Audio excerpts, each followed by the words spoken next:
Hello everyone and welcome. In this recording, I would like to speak about Jupiter's upcoming transit in the sign of Taurus, which is just around the corner and it is very significant.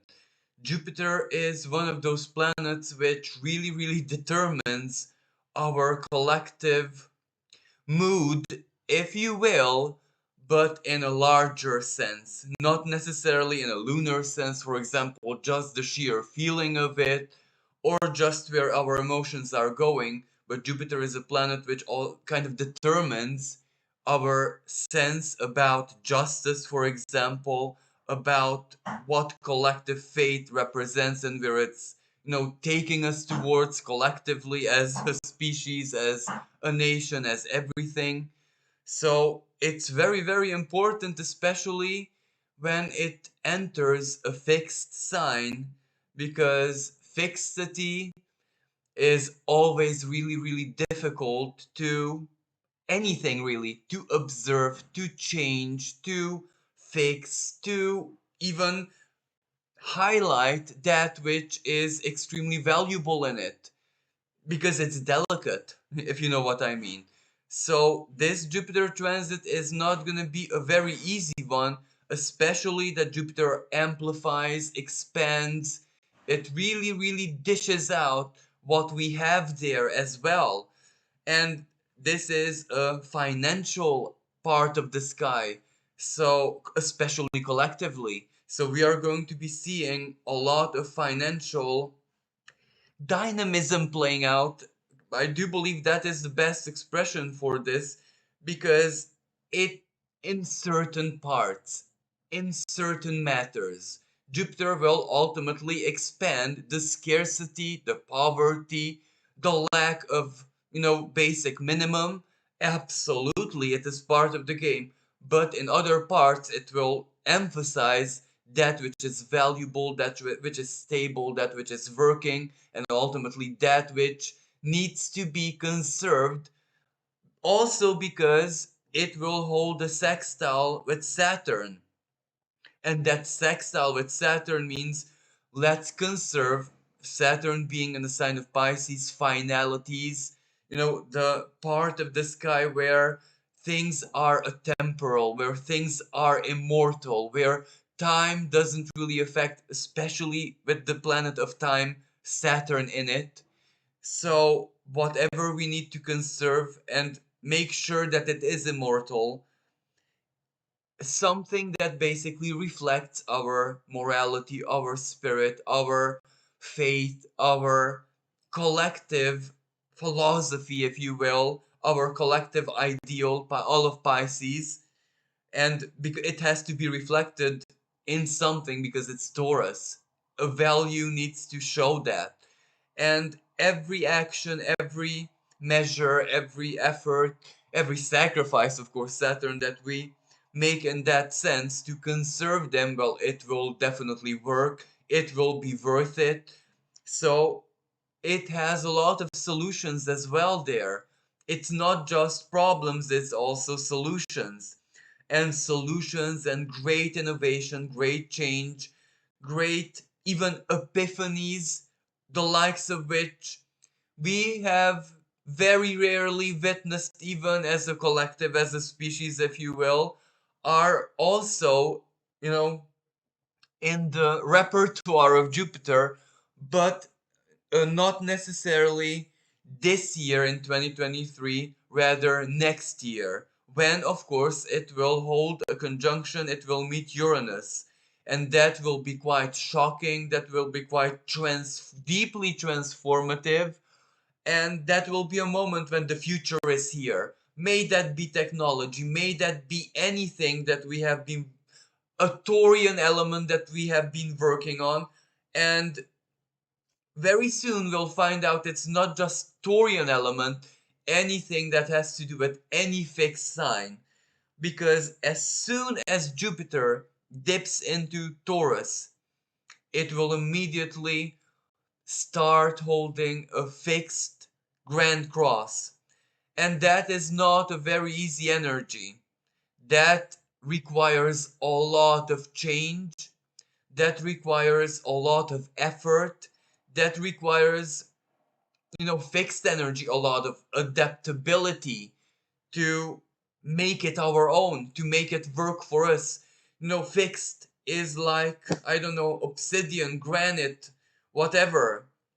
And in order for us to do something, let's say, big with it, well, it needs work. May that work be chipping it, sculpting it, polishing it, melting it, alchemizing it in the sense that it's also susceptible to chemical reactions, why not?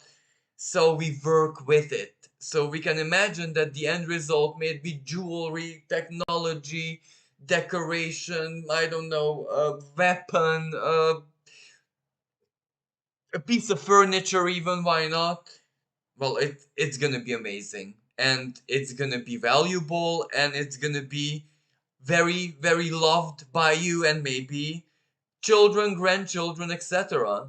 So it's a really a piece of, I don't know, marble or obsidian or a very strong metal, which would need a lot of work in order for us to turn it into something not just valuable technically speaking, Uranus, but also Jupiter, the meeting of Uranus and Jupiter.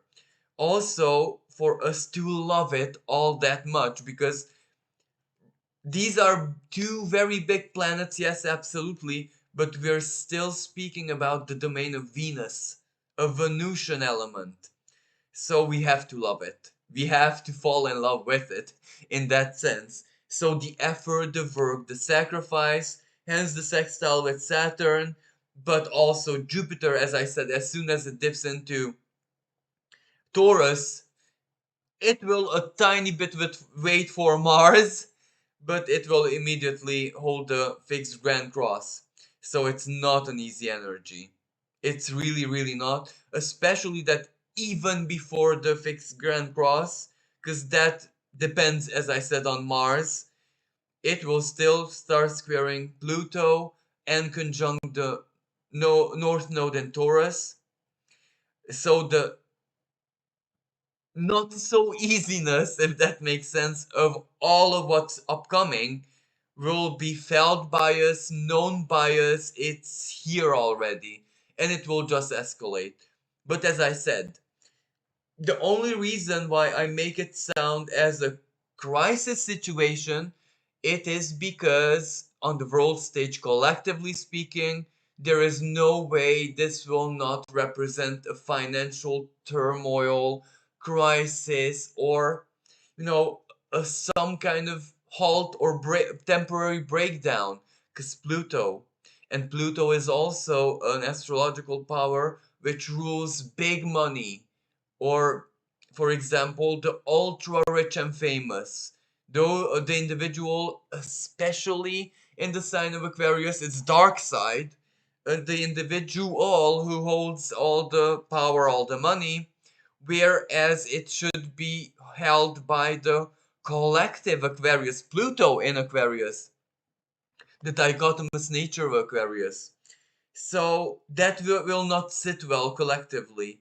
Individuals who hold way too much power and money in anything, even.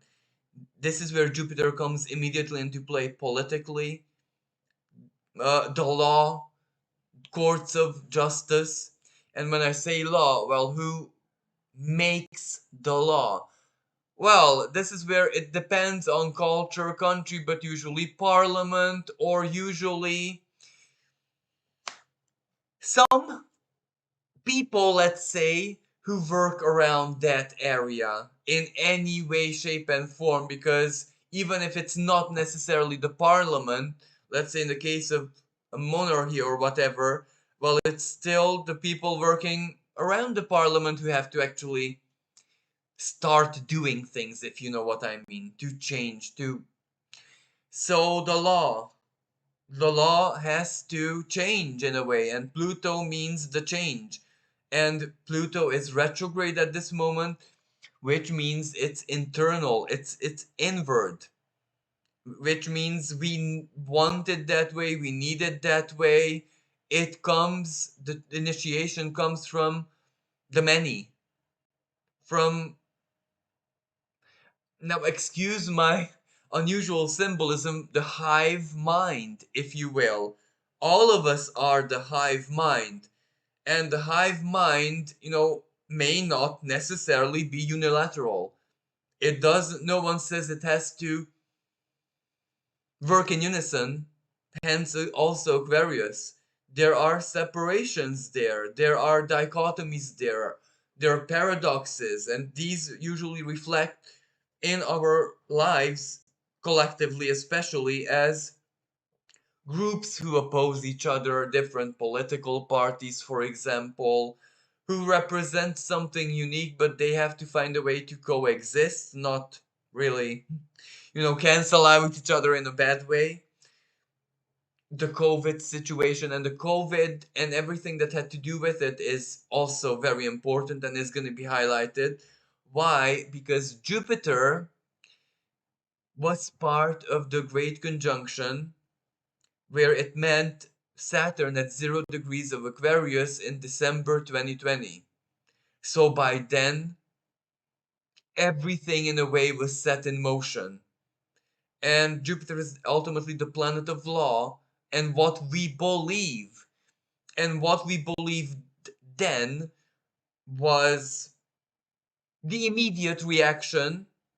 What we believe now, well, Jupiter transited Aquarius, Jupiter transited Pisces, and Jupiter and Pisces, among so very many things, our intuition, us processing things, us putting links together. Pisces, even things which did not make sense back then make sense internally because our feelings, our life experience. Pisces, the wisdom of our parents and sisters, in any way, shape, and form.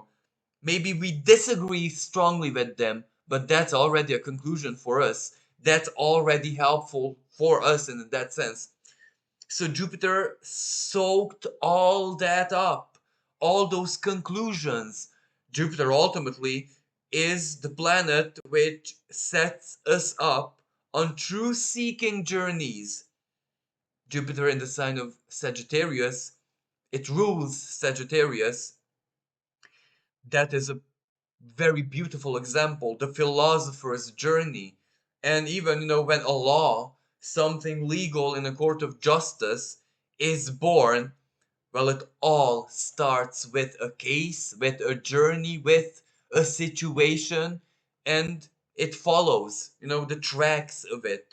Where does it lead? How is it going to be resolved? The verdict, the solution, the contemplation of it. All of that is Jupiter. So where I'm going with this is Jupiter had a lot of time to soak up this contemplative energy.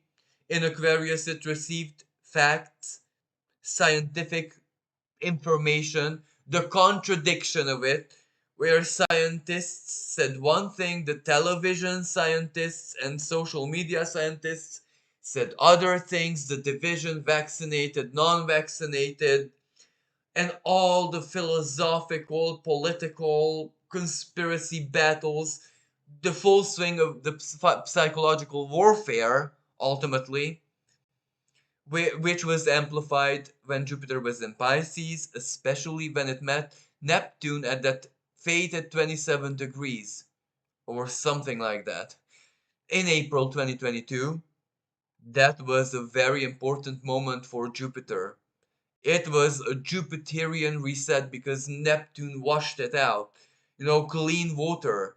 It dissolved everything that it need to dissolve, all, let's say, our personal misconceptions, our misaligned beliefs, how by allowing us to live them until we dissolve it. But anyway, but it also purified itself. So it gave us collectively, if not individually, but of course individually as well, uh, a fresh beginning, to have fresh belief systems.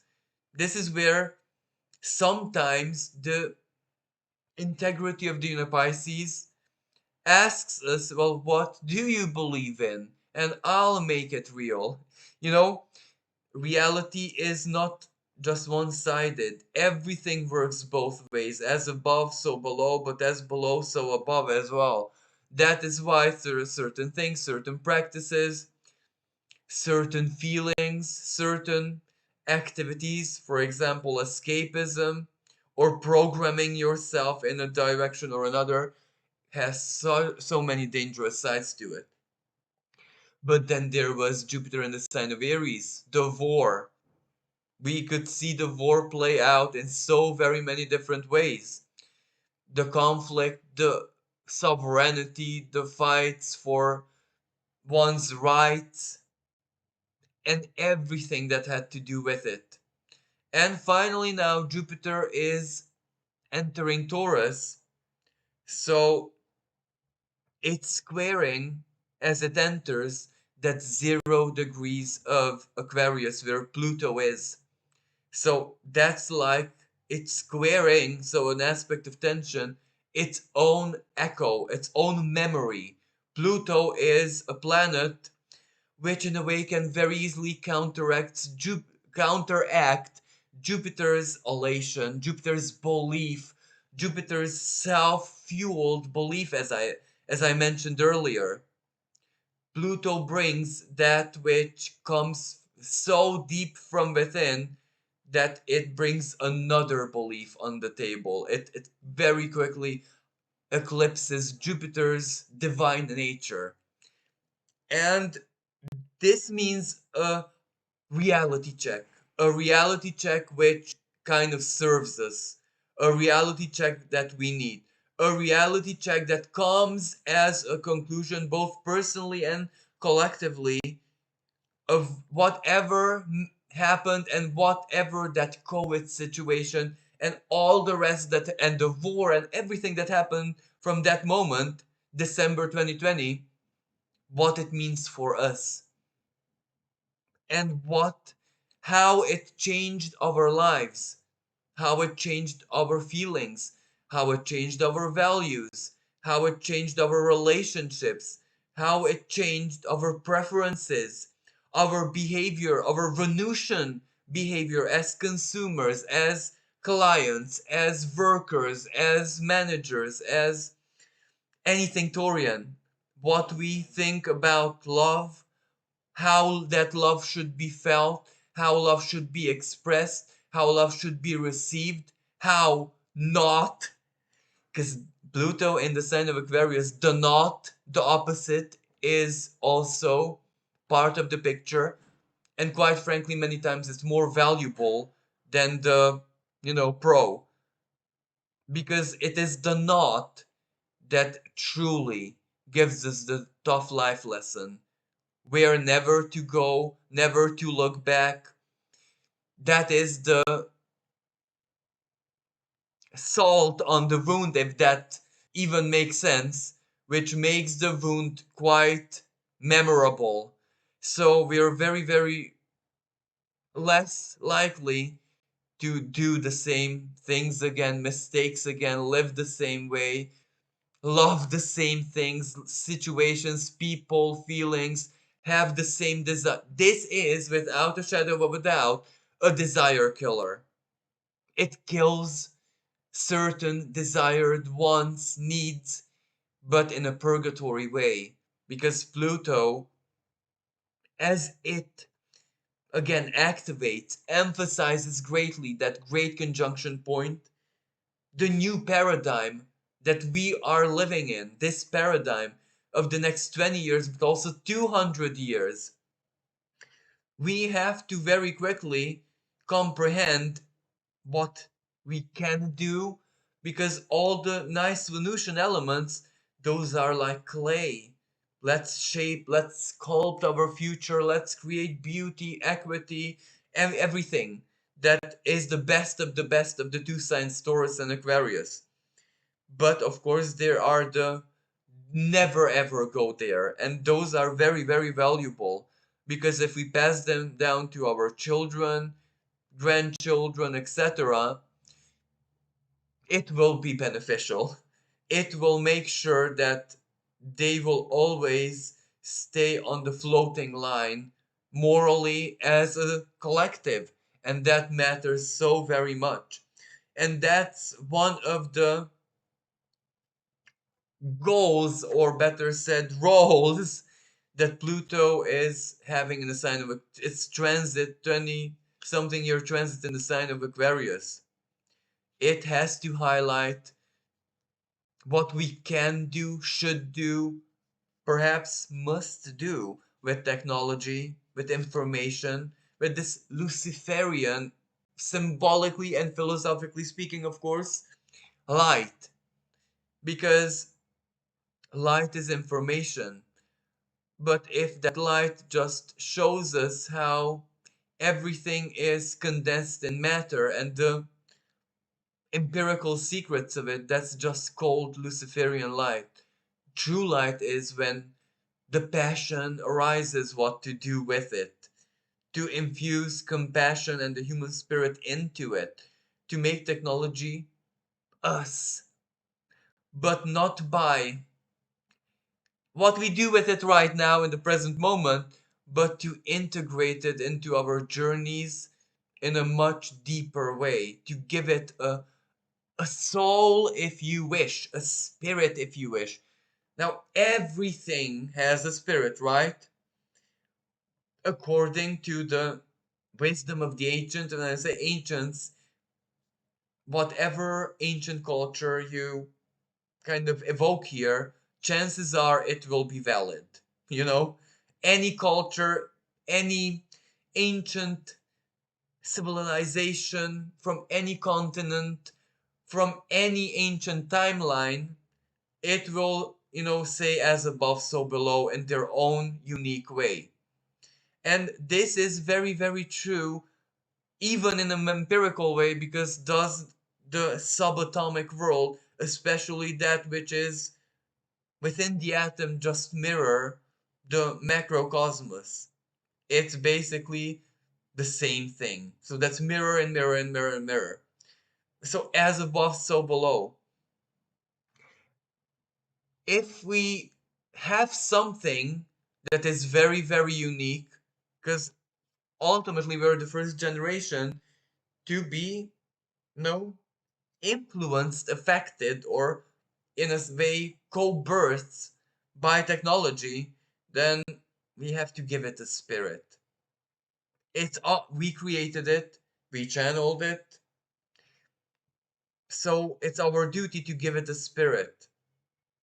And this is how it happens. Now, what or how, what specifics that spirit of technology will be, no one knows yet. Because we're still, in a way, birthing it. We're still attributing our own soul matter into it. Now, you might think this is absurd, but it's so not absurd. Social media, pictures, moods. Okay, let there everything is a lie. Absolutely. Everything is mostly fake. The food, the smile, the kiss of the couple. That doesn't how fake it is, that doesn't matter right now.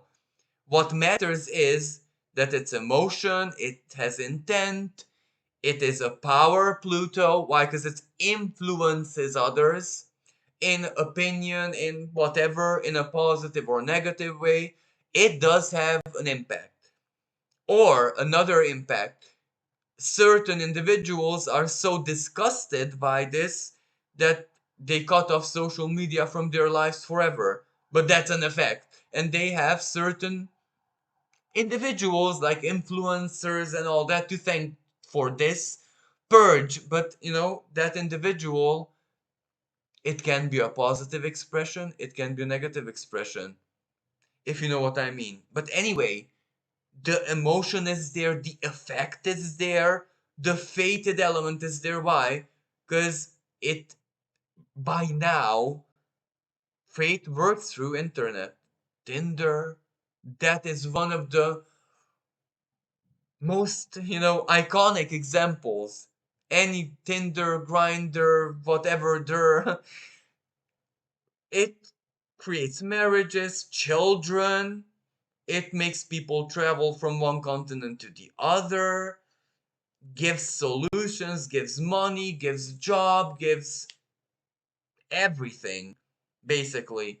So, it's a perfect cradle for fate. Of course, she accepts it.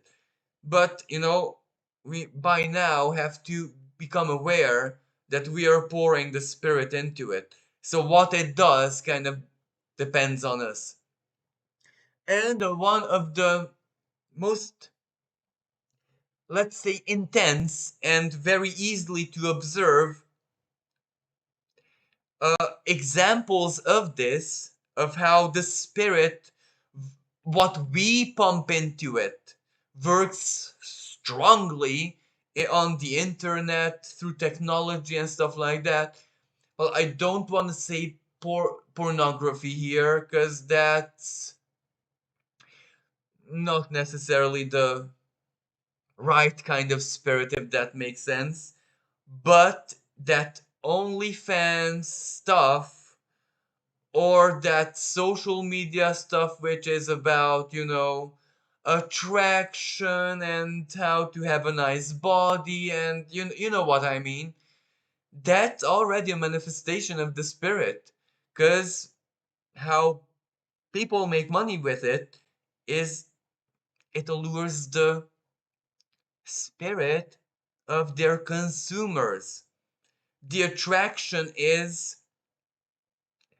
well, it's not necessarily physical, it is the illusion that it's physical, because the spirit of who we are observing, the illusion of it, is causing our hormones to bind in a certain way, and then we're already under the influence of the spirit Neptune. That's a drug. This is where the lived emotion, the image of it, the allure of it actually makes us, and I don't want to say alchemize because this is quite chemistry, a drug within our bodies. So you can imagine this has to have a spirit, because this is hardcore. Pluto and Jupiter square, this is one of the first lessons in a grander scale. That what does this do for us personally? And if we don't necessarily want this to be the ruling spirit of the internet technology Aquarius, then we best put our own spirit on there so it can just coexist, hold a frequency. May that be whatever you love, may that be a poem about your however you express your own spirit, not necessarily to share it with the world. No, no, no, just incorporate it into your life. As long as you have a digital picture on your phone, never to share it with anyone, that's already a spirit of you is there in the matrix of technology. If that make, I know I don't want to make this too sci-fi, because ultimately this is, as I said, a financial energy as well, so we're really going to be feeling it. Psychologically is also a pretty challenging energy, because Jupiter, justice, truth, what we believe in, what we need, what we love, the planet of blessings, ultimately, the blessings that we need to have in our lives. Pluto squaring it, well, it's a tough journey.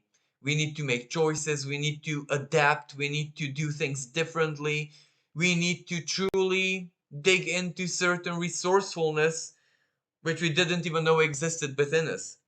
So it's not a very, very easy energy. And if you can see the screen, this is one of the days when as I said, Grand Cross, the fixed Grand Cross is ongoing. The 21st of May I chose here, and the sun is anoretic at this moment.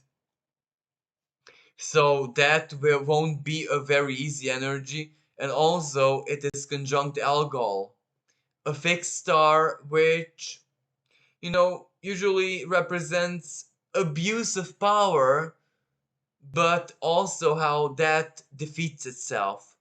So we might see something like a financial institution falling, the head of something falling, or losing the head, losing direction, losing sense. But this also represents the energy of shocking freedom, because Algol is, part of Medusa. And when Medusa was decapitated by Perseus, from the blood that sprung from her neck, Pegasus, the symbol of freedom, of dreams, of sacredness, was born. He was freed. That was Medusa's true essence, the innocence of her soul. So this will be very, very, very interesting, both on the worlds, whatever happens financially, whatever happens, with currency, money, banks, our own behavior as consumers, as our own attitude towards economy, values, etc. This is the energy of change, and I said the hardest things, but this also has a lot of good in it. This is how some people achieve the breakthrough, but we must not forget, this is a desire killer. So the desires that hold us back, chances are going to be targeted by this energy. Now, if you'd like to hear more about this Grand Cross, just leave something in the comments below and I'll try to make a separate recording, because we have to move on, because Jupiter does so much more than just that. Basically, being conjunct the North Node is also very important, because in a positive way, because it gives us the inner motor, so to speak, to keep on going. We have something set as a bullseye, as the target. May that be a value, the right kind of desire, the right kind of need. The purged one now. That is the bullseye, and we're going for it. We're trying, and Jupiter gives us also the strength to adapt. Yes, Taurus is a fixed sign, but it's not easy to change. But we have all, when we see the reason for it, when we see the big picture, in faith, in spirit, in whatever, the big things, in justice, let's say, that gives us strength to adapt even when it's very, very difficult. Now, moving on, another really important energy is, oh, before I move on to the aspects and the dates, I would just like to mention that Jupiter in its transit in the sign of Taurus, it will also go retrograde on the 4th of September, ending on the 30th of December 2023. And I do believe that Jupiter will make it until something like 16 degrees of the sign of Taurus, and that degree was so much triggered by Uranus. So Jupiter's retrograde beginning at that degree is also very symbolic. So that will also, September, the beginning of September, we are also going to be feeling it. But that is when whatever has been stirred up already in our lives is being integrated. That's how I interpret that energy. So it is quite positive. And also by September, the North Node is going to be in the sign of Aries. So we are already doing it. That's a lot of action. That's a lot of burning energy, effort, work, initiative, moving, doing, fighting. So that integrates whatever Jupiter already stirred up in our lives.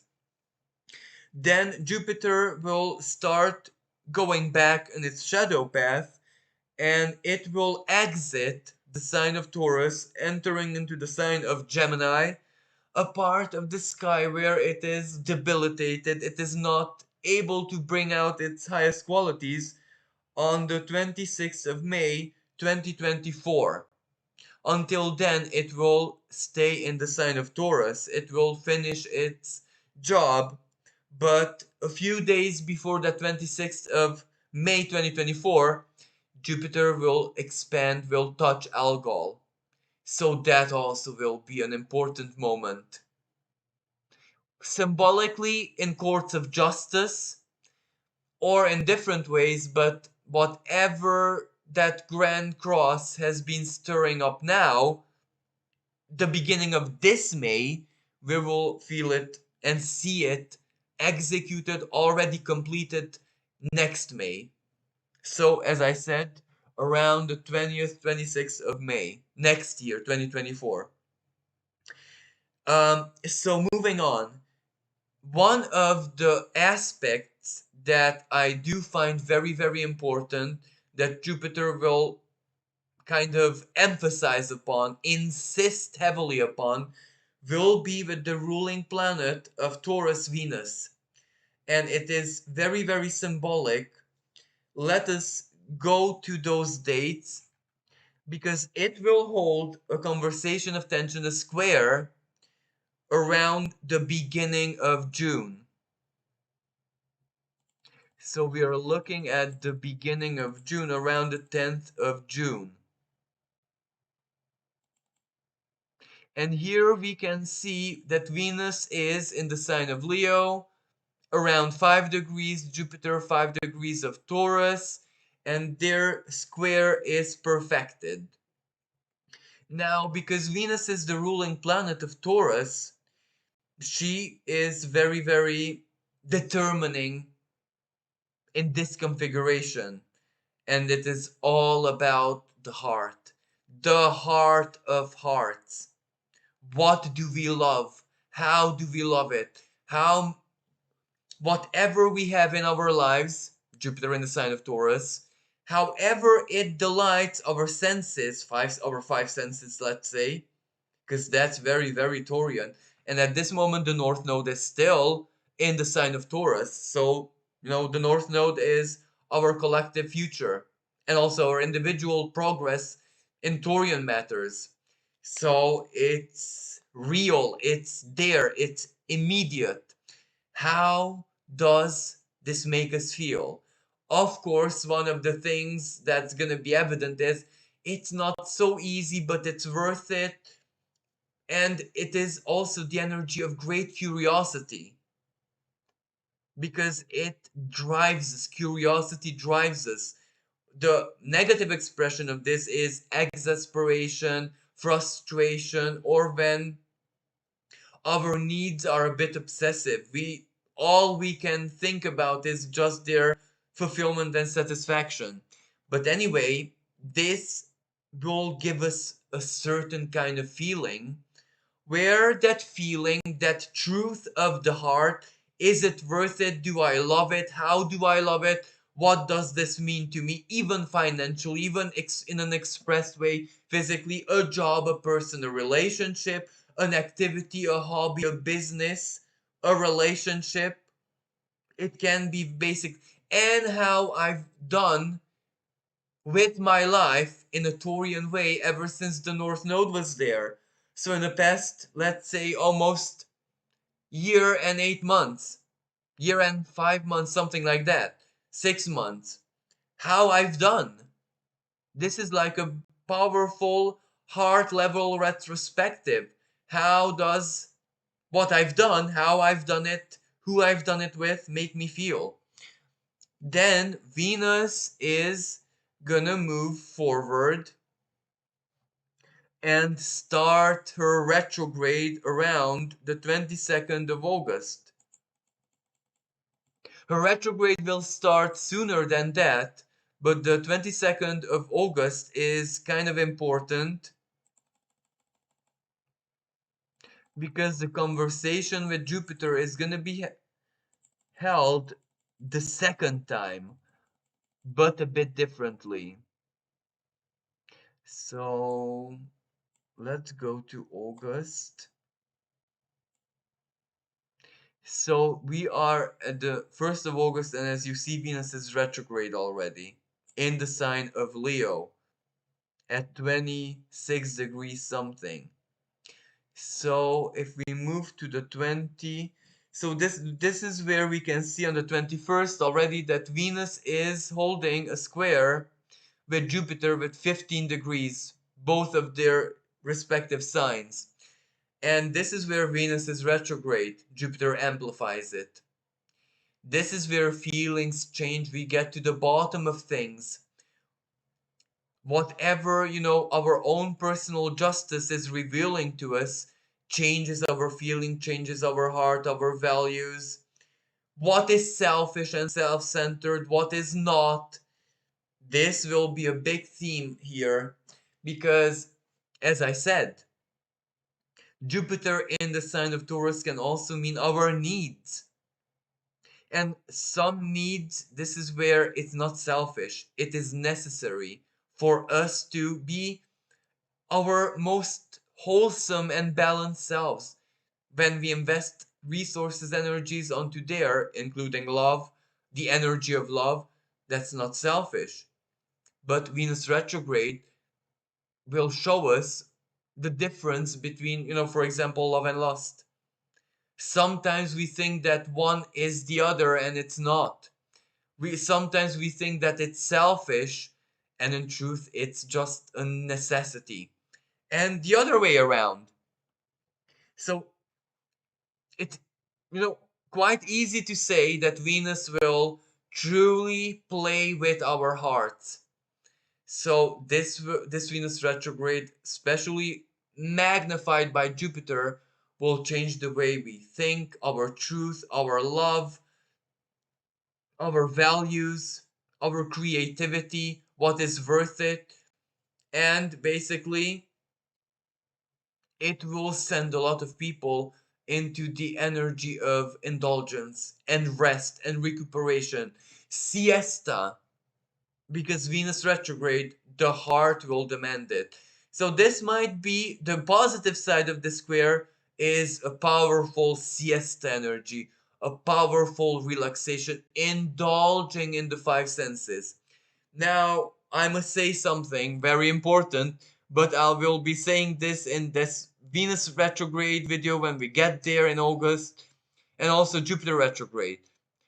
When it squares Venus, this is not a good energy for cosmetic surgery, for permanent bodily wardrobe value, how any changes which are permanent, like renovating your house but in a radical way.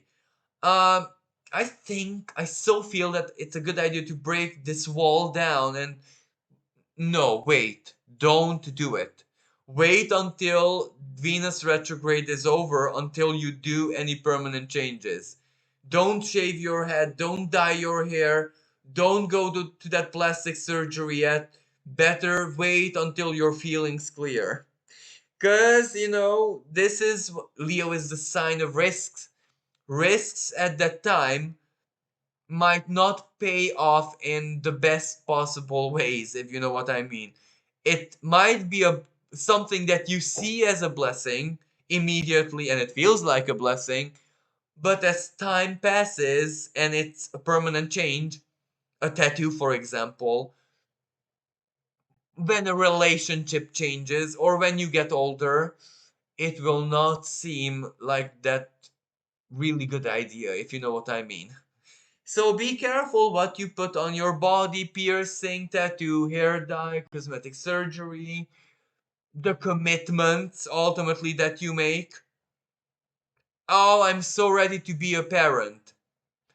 And then the pregnancy is advanced. And then your feelings, am I ready to be a parent truly? You know? So better wait. And then let's get on to the third expression, the third and final meeting of this energy around the 16th of September. So this, where at this moment Venus went direct, going back on its shadow path, clarity, and Jupiter is retrograde, meeting again at this 15 degrees of their respective signs. So this final meeting is when Venus is in the clear. She learned her lessons about love preferences. The siesta's over. Things have been felt through deeply, and it Jupiter retrograde, it changed our fate. It changed what we think is just. It changed our overall mood, and it's helpful. And this square is where, you know, after the siesta, after the overindulgence, after whatever delighted us so much is over, because nothing lasts forever, going back to work, going back to the drawing board, going back to the nitty gritty, going back to the heavier Taurian energies, Jupiter retrograde, to do, to plan, to work, to keep on building, keep on ambitioning of ourselves, or whatever has delighted us, to us to work actively to make it worthwhile, if you know what I mean. To use the positivity to fuel our goals and our work and our ambitions. Another, and this, the other fast moving planets I'm not including because this Venus is insistent. She converses 3 times in a very insistent way. So this will change something within our feelings, within our hearts, within our, love, how we love. And then Jupiter will make key moves in October. So I have this 28th of October here on my notes where Jupiter is um, retrograde and standing across the sky in an opposition with Mars in the sign of Scorpio and in this moment even conjunct Mercury. Now, Mars is the ruling co-ruler of Scorpio. It is very intense, it is very ambitious. So, this is an aspect where Jupiter, what happened with the money, what happened with the COVID? Why? Because the whole COVID situation started under a Mars and Uranus opposition, where Mars was in the sign of Scorpio, Uranus was in the sign of Taurus. So Jupiter, the planet of truth and justice, reaches that point, and the opposition, and Mars also goes back to the position where he was. And Mercury, the investigation, the knowledge, the truth, the science, what has happened, and Scorpio, Taurus, money, the financial situation, vaccine, how it was administered, the debt of countries, the debt of nations, the World Health Organization, how much is it accountable for all of this? So we will see this in courts of justice, but in a very aggressive way. It will be shocking, it will be turbulent, it will really, really stir us up, whatever is going to go on in there. And you can imagine Jupiter expands it. So something, clarity, truth, investigation, because the sun follows. The sun will also oppose this. The sun follows the tracks of Mercury and Mars. Sun is clarity. So I do imagine that that will be a big, big, big, big moment with money. But this is where it's already done, executed. It's the crisis is not there. The crisis is being resolved, and some people, groups, whatever, are paying for this.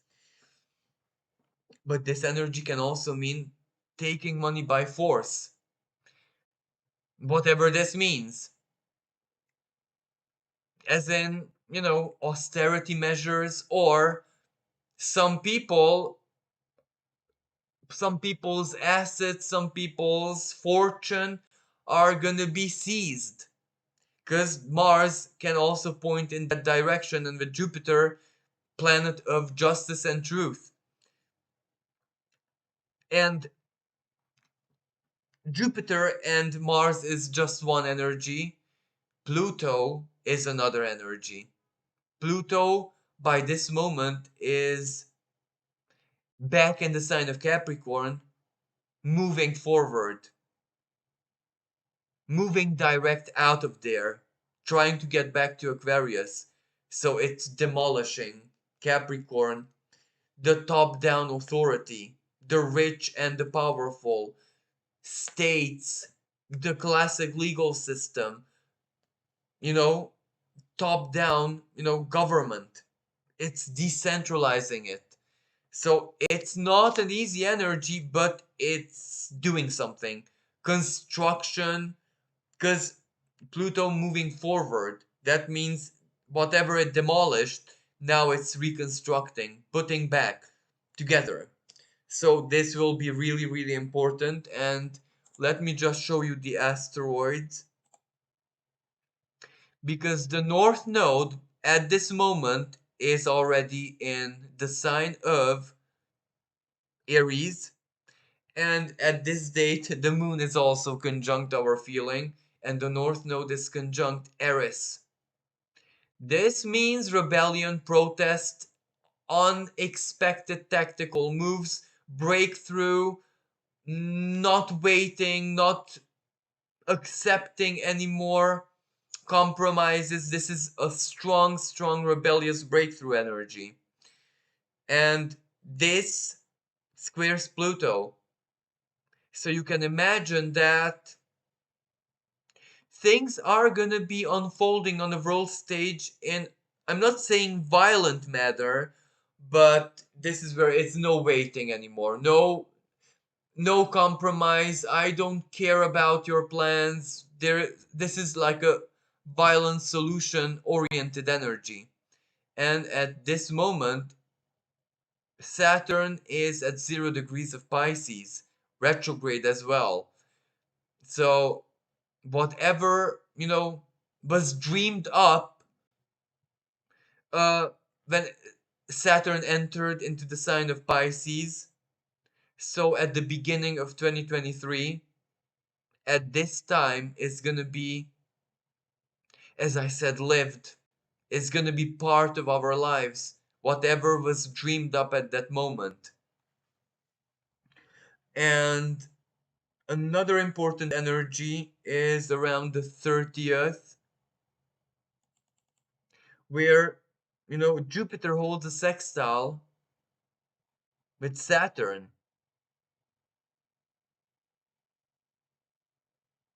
Or, sorry, it's not Jupiter which holds the sextile, or I'm not sure. Oh, I'm. It's the 30th of December, sorry.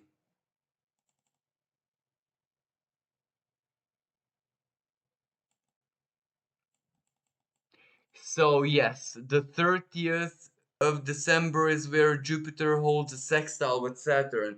That is really, really important in that sense. And because, as I said, this means construction, this means the wisdom, this means that everything that has happened is now serving as an element to bring, you know, forward the future, the integrate part where we're living it, where it's part of our reality, we're building elements of it. And then we are moving forward to 2024. And March is an important period in Jupiter, for Jupiter, because it will hold a square with Mars, Mars being in the sign of Aquarius. And this square between Mars and Jupiter, when Mars is in Aquarius, in my vision, will mirror what Pluto in Aquarius much, much later on in years is going to produce. So we will get a mini episode of that. What are the dangers of technology? What are the dangers of freedom? Where sometimes is freedom ultimately, Aquarius is one of the biggest values of humankind. Absolutely. But what happens of when freedom is misused? When freedom doesn't respect other people's or other anything. I would like to, say people, but what if animals? What if energies? What if entities? If our freedom bothers the freedom of others, what happens then? So this Mars and Jupiter square will give us a good taster of that. Now, my notes tell me to go into April.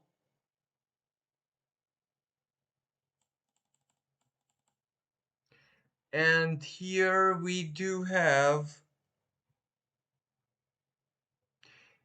Jupiter meeting Uranus in a conjunction. And this is a really, really, really important energy because, on one hand, Uranus in the sign of Taurus, Jupiter expanding it, earthquake, seismic activity. In this case, I would even say seaquake. This will be an energy when we will see and feel the earth move. Earthquake, really. And of course, this can be in value, in banking, but I do believe in value as the more positive expression of this energy, because this is fortunate. Quite personally, this means breakthrough, this means big money, this means value that serves everyone. Technology gives us something, a big blessing, ultimately. Technology and nature, Taurus, for finally, or we get an expression where they work together like a charm. They solve something big. So this energy has a lot of positive attached to it without a shadow of doubt. And the Sabian symbol of this degree, it is let me just read it, a white dove flying over troubled waters. So how beautiful. And the Sabian symbol with Uranus especially there, the planet of the higher mind, higher thinking, higher superior intelligence. This is where the white dove, nature speaks to us. Nature gifts us something. All of us can see a symbol play out. And that symbol gives us hope, gives us faith, gives us solution, gives us something of infinite value. That can be a moment when we can witness miracles, according at least to the Sabian symbol, and especially the troubled waters. Troubled waters indeed, because basically Taurus was, please excuse my poor choice of words, was almost raped by all of the energies that it hosted. Sedna, Uranus, and Uranus is there to stay still until 2026. But then Uranus met with the North Node. Uranus kept meeting with Venus through its transit. Then Uranus meeting with Jupiter. Uranus has been squared by Saturn. Saturn, when it was in the sign of Aquarius, that was a heavy energy for Taurus, for Aquarius as well, but for Taurus, the Earth, the fixity of the Earth, and the North Node, squared by Pluto, also Taurus being through a lot. Not necessarily people with Taurus sun sign, not in that, although every Taurus sun sign will immediately tell me to rethink because they've been through so much. Absolutely. But the blueprint of what Taurus is in our world, that suffered much more. Let's agree on that. But that is kind of a sacred suffering because it changed, it upgraded, it became more truer and authentic than it ever was, and whatever has been demolished was just its lower expression, the lower ego, the lower senses, the incompatibility of the inner animal with the modern way of living. So that is basically not a bad energy, and the white symbolism of the white dove, we will see something really, really positive born out of this. And finally, around the 26th of May, oh, okay, that's not gonna work, but anyway, trust me on this, on the 26th of May, Jupiter finally leaves the sign of Taurus and enters into the sign of Gemini, which will be a totally different horoscope. But before it enters, it will conjunct alcohol. So we will see some big moves happening on the road financially, leadership wise, and our collective feeling towards something will definitely not be the same ever again. So this concludes this horoscope. Thank you so much for listening, and really sorry for making it this long. And I do hope that you enjoyed it and you found it useful.